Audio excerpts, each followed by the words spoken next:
3 그리고 4주의 일진사주 명리학 제1412강 시작하겠습니다. 오늘은 양력으로 2022년 9월 18일이고요. 음력으로는 2022년 8월 23일입니다. 오늘 주어지는 명식은 이민년 기유월 갑술일이 되겠고요. 오늘의 일진은 갑술이 되겠습니다. 자, 오늘 살펴볼 사주 명식은 일간은 갑목일간이 되겠고, 갑목일간이 태어난 월령은 유월이 되겠습니다. 자, 유월에 갑목이 태어나게 되면 사주를 어떻게 배합하는 것인지 살펴볼 것인데요. 제일 먼저 중요한 것, 일간이라고 하는 것이 제일 중요한데, 일간이라고 하는 것, 이 글자를 말합니다. 연주, 월주, 일주, 시주가 있는데, 일주의 천간에 있는 것을 일간이라고 을 하고요. 일간이 바로 이 사주의 주인공이라고 합니다. 그래서 오늘 일간은 갑이라고 하는 천간이 일간이 되겠고, 갑이라고 하는 것은 10개의 천간 중에서 첫 번째 나오는 일간 천간이 되겠습니다. 오행으로는 목의 기운을 가지고 있는, 즉 나무의 기운을 가지고 있는 오행이 되겠고요. 이 나무의 기운이라고 하는 것은 기운적인 것으로 보게 되면 따뜻한 온기를 뜻하기도 한다라고 볼 수 있죠. 그리고 이 갑목이라고 하는 것을 다시 음과 양으로 구분하게 되면, 갑목이라고 하는 것은 양의 기운을 가지고 있는 나무라고 해서 갑목은 양목이 될 것이고요. 내일 공부하게 되는 이제 을목이라고 하는 것이 있는데, 이 을목이라고 하는 것과 같이 나무의 기운을 가지고 있고 따뜻한 온기를 가지고 있는 것이 똑같은 목의 기운인데, 이 갑목이라고 하는 것이 양에 해당이 됐다라고 하면 을목이라고 하는 것은 음의 기운을 가지고 있는 나무가 되겠습니다. 양의 기운이냐 음의 기운이냐에 따라서 그 성향이 달라지는데, 사람으로 치면 남자는 양의 기운을 가지고 태어난 것이고요, 여자는 음의 기운을 가지고 태어난 것이죠. 그래서 양의 기운을 가지고 있는 양목은 음목인 을목에 비해서 단단하고 곧고 하늘을 향해서 쭉쭉 뻗어가는 그런 단단한 재질의 나무를 말하죠. 그래서 갑목 같은 경우에는 대체적으로 비유를 할 때 대림목이라고 표현한다. 산에 가게 되면 숲을 이루는 큰 나무들이 있습니다. 예를 들면은 참나무 같은 것이 있을 수가 있겠고, 큰 소나무, 적송 같은 소나무 같은 것, 내지는 전나무 같은 것들도 있을 수가 있겠죠. 오래된 오동나무 같은 것들도 있을 겁니다. 이렇게 크고 굵직굵직하고 단단한 성향을 가지고 있는 것이 양목인 갑목이다라고 하면, 을목이라고 하는 것은 양류목이라고 표현을 해요. 양류목이라고 해서 버드나무 같은 것도 해당이 될 수가 있겠지만은, 대체적으로 넝쿨식물이라고 표현해요. 넝쿨식물이라고 해서 칡낭쿨이라든가 다래넝쿨이라든가 호박넝쿨 같은 거, 이렇게 잘 휘어지고 부드러운 성질을 가지고 있는 풀 같은 거라든가, 또는 꽃을 피우는 화초 같은 것을 을목이다라고 이렇게 표현하죠. 화초 또는 화목, 또 꽃을 피우는 나무라고 하는 것도 같이 우리가 을목에 해당이 되는데, 갑목이라고 하는 것은 크고 단단하고 고든 성질을 가지고 있기 때문에, 갑목이라고 하는 양목의 용도는 제목으로서 쓰는 용도입니다. 지금 현재 집을 짓거나 배를 만들거나 할 때 철을 이용해서 만들지만, 옛날에는 철을 그렇게 사람이 다스릴 수 있는 힘이 그렇게 기술이 없었기 때문에, 집을 짓거나 배를 만든 것, 특히나 거북선 같은 거, 판옥선 같은 거는 다 나무로 만들었다고 하고요. 또 판옥선 같은 경우 일본의 새끼분해라고 하는 공격선 같은 경우에는 배를 만들 때 나무로만 만드는 것이 아니라 쇠못을 써가지고 부딪힐 때 이 일본 배들은 이제 충파에 매우 약했다고 하는데, 우리나라는 나무못을 쓰지 않고 쇠못을 쓰지 않고 나무못을 썼기 때문에 이게 서로 충파가 된다 하더라도 우리나라는 그 배 자체가 굉장히 단단했다라고 해요. 그래서 이 갑목이라고 하는 것은 우리나라의, 예를 들면은 거북선이라든가 판옥선 같은 그런 배를 만들 때도 쓰고요. 옛날에 큰 사찰 같은 거 있죠. 사찰을 지을 때도 옛날에는 큰 적승 같은 걸로 해서 기둥 같은 걸 만들었습니다. 또 궁궐을 지을 때도 이 갑목이라고 하는 것으로서 기둥을 만들어서 많이 썼죠. 그래서 갑목이라고 하는 것은 다자란 성목이 되는 경우에는 갑목을 베어서 뭘 한다? 제목으로서 쓴다. 동량, 지목으로 쓰는 것이 갑목의 용도가 된다라고 볼 수가 있습니다. 그래서 갑목이 용도가 있기 위해서는, 다자란 성목이 돼서 용도가 있기 위해서는 반드시 경금이라고 하는 금을 봐서 갑목을 작벌해야 되는 것이고요. 또 정화라고 하는 것이 있어서 경금을 갖다가 깔끔하게 단련을 해야지만 그 날카로운 도끼나 또는 날카로운 톱을 가지고 간목을 작벌해서 좋은 제목으로 쓸 수가 있게 되는 것입니다. 그래서 간목이 특히나 가을, 신월이라든가 지금 같은 6월 같은 때 이렇게 태어나게 되면 반드시 경금정화로서 배합을 하는 것이 가장 좋은 배합법이 되는 것이고요. 을목 같은 경우에는 화목 또는 꽃을 피우는 화초와 같기 때문에 동량지목으로서 을목을 쓴다, 이런 경우는 없습니다. 을목은 오로지 꽃을 피우는 용도로서 쓰기 때문에 목화통명이 되어 있지만, 내일 또 공부하겠지만 목화통명이 되어 있지만 을목으로서의 쓰임, 을목으로서의 용도가 나타나게 되죠. 그래서 을목은 경금정화를 쓰는 것이 아니라 대체적으로 병화라고 하는 화와 그 다음에 개수라고 하는 개수로서 을목의 뿌리를 배양하고요. 병화로서 따뜻하게 해주면은 을목이 꽃을 화사하게 피울 수 있다, 이렇게 보시면 되겠습니다. 같은 목이지만 양목이냐 또는 음목이냐에 따라서 그 배합법이 원령에 따라서 달라진다라고 하는 것을 꼭 명심해 두시기 바랍니다. 자, 다음으로 간목일간이 태어난 월령 6월에 대해서 살펴보도록 하겠습니다. 6월이라고 하는 계절은 일단 가을이 되겠습니다. 가을인데 6월만 가을이 아니라 신월, 그 다음에 지금 말하는 6월, 그리고 술월이 모두 가을에 해당이 되죠. 그래서 계절은 3개월씩 들어갑니다. 인월, 묘월, 진월은 봄에 해당이 되고요. 그 다음에 4월, 5월, 미월은 여름이 되는 것이고, 지금 신유, 술월은 가을이 되는 것이고, 다음에 이제 들어올 해월, 자월, 축월은 겨울이 되겠죠. 가을인 신유술월은 금이 세력을 잡아서 금이 왕한 계절이 되죠. 그래서 신월은 금이 왕한 임관지 포태법으로 되는 것이고, 6월은 금이 제일 왕한 제왕지가 이렇게 되게 됩니다. 그리고 금이 왕한 금기는 아까 목은 따뜻한 온기를 뜻한다고 했는데 금의 기운은 숙살기라고 하죠. 숙살, 지기라고 해서 오싹하고 서늘한 그러한 기운을 갖다가 금의 기운이라고 이렇게 표현을 하게 됩니다. 이러한 6월에 간목이라고 하는 천간이 태어나게 되면, 간목은 아까 말씀드렸던 것처럼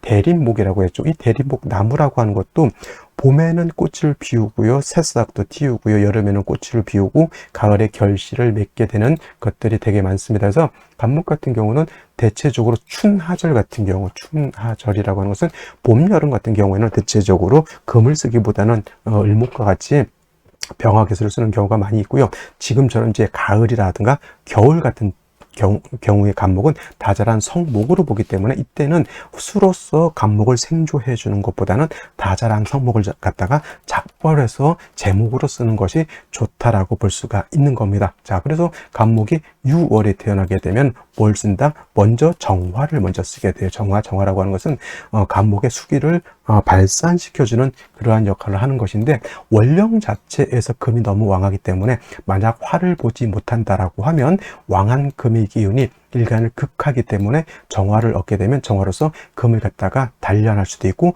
너무 금이 왕하면 금을 조금 억제할 수 있는 그러한 역할을 할 수가 있는 것이고요. 또 말씀드렸던 것처럼 경금을 실질적으로 단련할 수 있는 것은 천간으로는 경금인 것이고, 신금은 큰 간목을 작발할 수 있는 힘이 없습니다. 그래서 어떤 분들은 간목이 경금을 보면 칠살평관에 해당이 되고요. 신금이라고 하는 것은 정관에 해당이 되는 것이니 그냥 육친론만 봤을 때는 정관이 신금이 더 좋지 않을까 이렇게 말씀하시는 분들도 있는데, 간목이라고 하는 것은 신금을 얻는 것보다는 경금을 얻었을 때 사주의 국세라든가 사주의 공력이라든가 간목의 용도 같은 것들이 더욱 크게 나타날 수 있다라고 보는 겁니다. 그래서 6월의 간목이라고 하는 것은 먼저 정화를 얻어서 간목의 수기를 유행하는 것이고, 그 다음에 경금을 얻어서 이 경금으로서 간목을 작발할 수 있도록 도와주는데, 이 정화가 있음으로 인해서 경금을 좀 더 세련되게 단련할 수 있다라고 보는 겁니다. 만약에 다시 금수가 세력을 얻게 되면 병화라고 하는 것으로서 조후하는 것이 필요하긴 한데, 이거는 사주에 따라서 좀 병화를 쓸 수도 있고 안 쓸 수도 있는데, 정화 경금이라고 하는 것은 6월에 가장 필요한 덕목이다라고 볼 수가 있습니다. 만약에 간목이라고 하는 것이, 간목이 6월에 태어났는데 화가 없다 그러면 부득이하게 관살이 너무 왕해지는 것이니 이때는 부득이하게 개수라고 하는 것을 취용할 수도 있지만은, 6월의 간목이라고 하는 것은 정화라고 하는 상관으로서 칠사를 제하는 상관제사라는 국세가 되어야지만 상격이 되는 것이고요. 상격.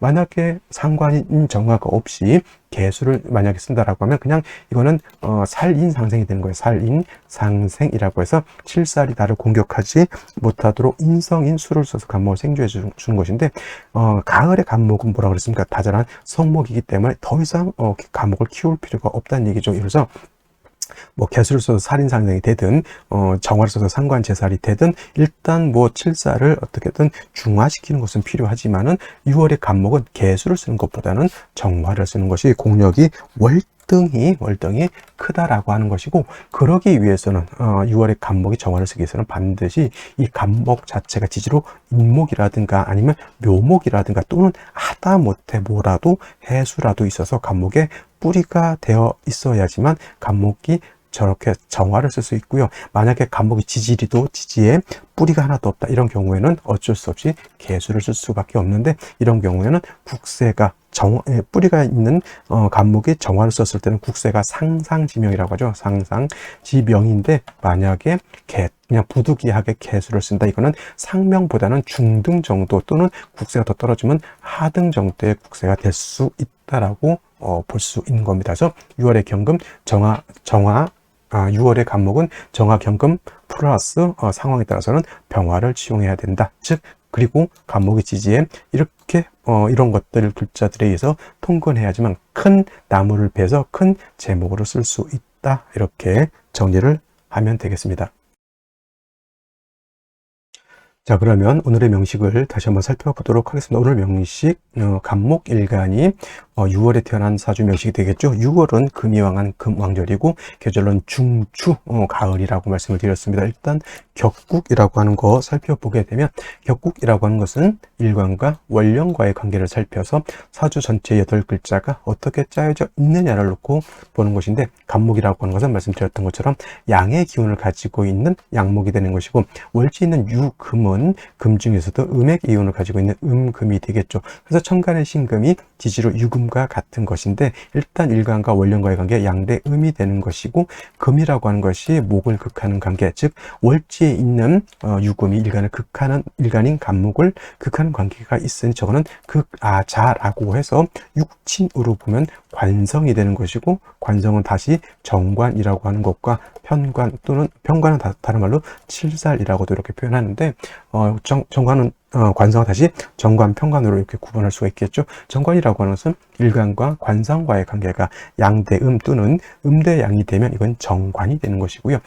그 다음에 일간과 관성과의 관계가 양대양 또는 음대음이 되면은 이거는 편관칠살이 되는 것인데, 오늘은 양목이 음금을 보았기 때문에 이거는 편관칠살격이 아니라 정관격이 되는 것이죠. 정관격이 되는 것이고, 일단 월령 6월은 금이 왕한 반면 목은 약하기 때문에 신약 관, 왕한 사주, 일간은 약하고 관성이 왕하다. 제 아무리 정관이 법, 윤리, 도덕, 내 남편, 내 직장이다 하더라도 관이 너무 왕한데 일간이 약하면 그 정관에 의해서 일간이 구속을 당할 수밖에 없습니다. 그래서 관이 너무 왕하게 되면 반드시 그 왕한 관을 갖다가 통제할 수 있는 장치가 필요한데, 그 관을 통제하는 장치는 식신 또는 상관 또는 인성이라고 하는 것으로서 통제를 하게 되죠. 식상은 다시 뭐 식신이라고 하는 것과 또는 상관이라고 하는 것도, 인성은 정인이라고 하는 것과 또 편인이라고 하는 것으로서 구분할 수 있는데,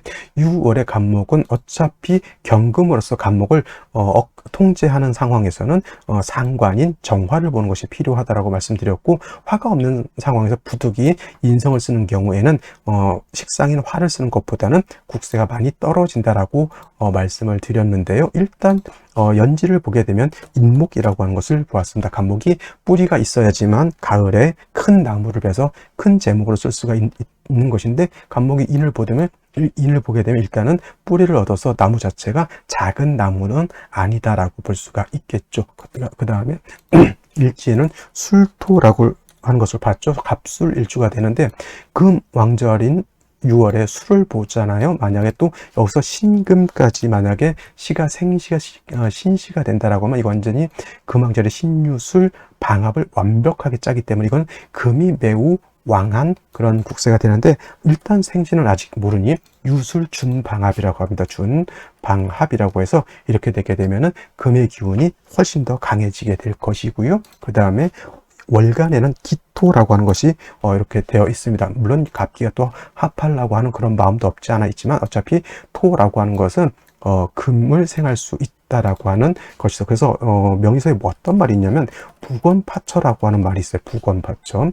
부건파처라고 하는 뜻은 뭐냐면 지아비부, 이건 건강하다 할 때 건자죠. 지아비가 건강한데 내 처를 두려워한다. 두려워할 파자죠. 내 건강한 남편이 와이프를 두려워한다. 여보 씻고 올게, 이런 개념이 아니고요.